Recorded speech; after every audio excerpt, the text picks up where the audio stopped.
Hello everyone. We are going to discuss a common question which generally students ask whenever we cover variance analysis in our sessions.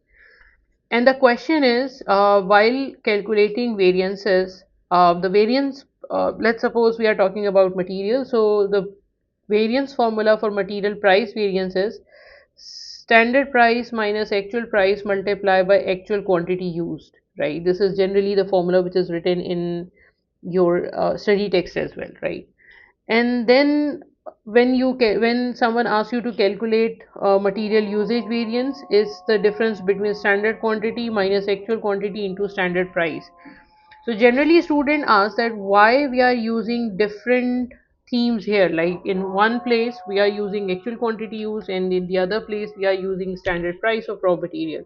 Why we are not using actual in both cases, like actual quantity use and actual price, or why we are not using a standard quantity in both cases, a standard price and a standard quantity, right? So the confusion is why we are using standard in one place and actual in the other place, right? So the answer is quite simple. There is no specific logic behind it. The idea is quite simple. You can use actual quantity used here, but if you are using actual quantity used, it has to be combined with the standard price of raw material, right?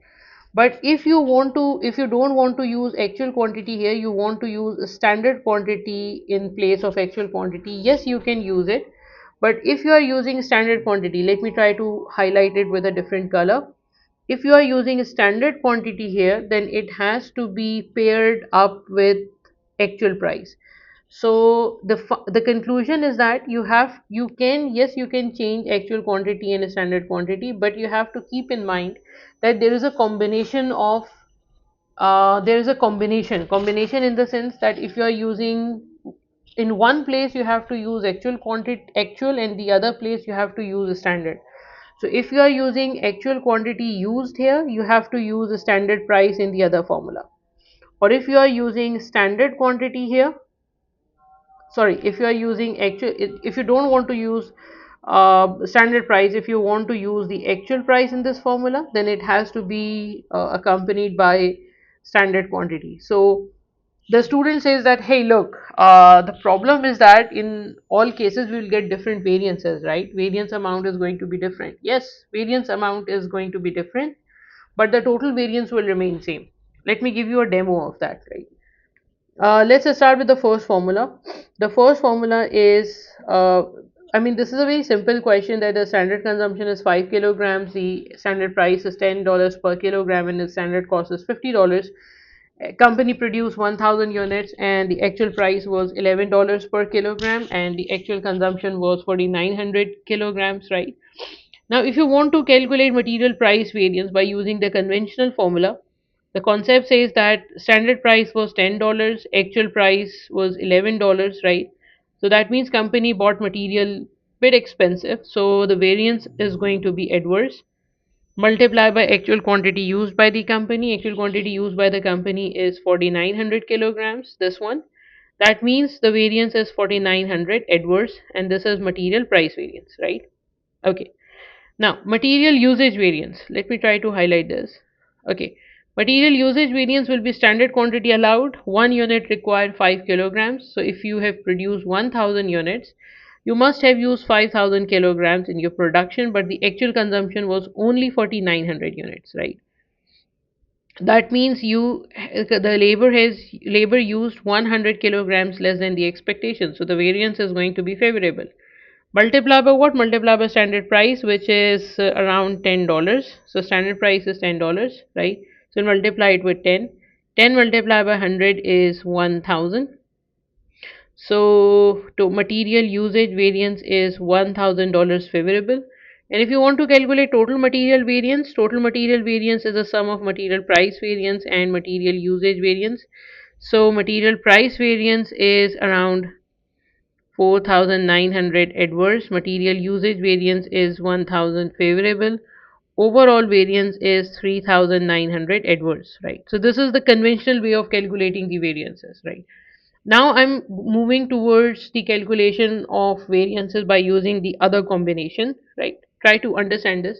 So basic what you can say bracket will remain same. The only problem is with which figure we are multiplying. So the standard price is still $10. The actual price is $11. Multiply by standard quantity allowed. Standard quantity allowed means company produced 1000 units, and for 1000 units, 1 unit require 5 kilograms. So overall standard consumption was around 5000 kilograms. So this means that the overall variance is going to be 5000 uh, adverse because actual price is higher. So material price variance is going to be 5000 adverse, right? So this variance is different. Don't worry about that. Okay, material usage variance is standard quantity allowed minus actual quantity used. The bracket will remain same. This part will remain same. So standard quantity allowed was 5000, actual quantity used is 4900. So the variance is going to be favorable. By how much you have to multiply it with the actual price? Actual price is $11. So 11 multiplied by 4900. 11 multiplied by the difference. Difference is 100. So 100 multiplied by 11 is going to be 1100 favorable. That is material usage variance, right? So if you calculate total material variance, it's going to be 5000 adverse, right? Which is this one, 5000 adverse, and 1100 favorable, which is this one, right? So overall variance is 3900 adverse. So total variance is same. The only problem is that individual variances are a little bit different, right? So you have an option, but because there were two options, we have made this part as a standard. So now we are calculating variances by using this technique. We are not using the other one because there are a lot of students, and if everyone is allowed to calculate by using his own method, then answers would have been different. So we just made a standard. It's not, it's there's no rocket science behind it. The idea is quite simple.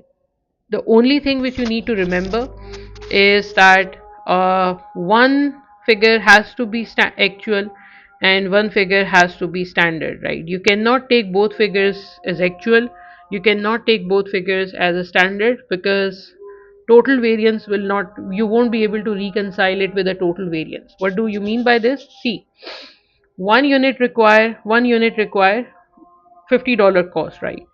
So, and you have produced 1000 units. That means overall cost should have been 50,000. What is the actual cost? Actual cost is 11 multiplied by 4900. Let me try to multiply it. It's around 53,900, right? So actual cost is 3900 more than the standard, and this is going to be adverse variance, right? So overall variance is 3900 adverse. So if you keep both actual and if you keep both, or if you keep both figures standard here, like this part, in that case you won't be able to reconcile it with the total profit, total variance, right? So that's the only thing which I just wanted to communicate in this lecture. Hope you understood this idea. Thank you. Take care. Bye bye.